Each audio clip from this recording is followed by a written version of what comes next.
sean felices en las fallas, que lo disfruten y que esto va a ser para ellas algo inolvidable, ¿no? En el libro de oro del año 2012-2013 estará para toda su vida y va a ser un recuerdo imborrable y yo creo que es muy importante. Pues la verdad es que para nosotros es todo un honor que la Diputación de Valencia haya tenido este detalle de recibirnos.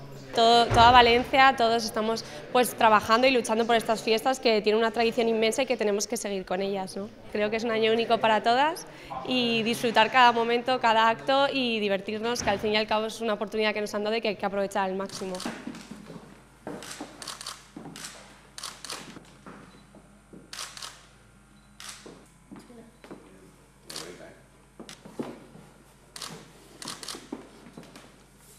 Sí, la verdad que estos días me lo estoy pasando súper bien, estoy muy contenta y nos lo vamos a pasar, creo que maravilloso.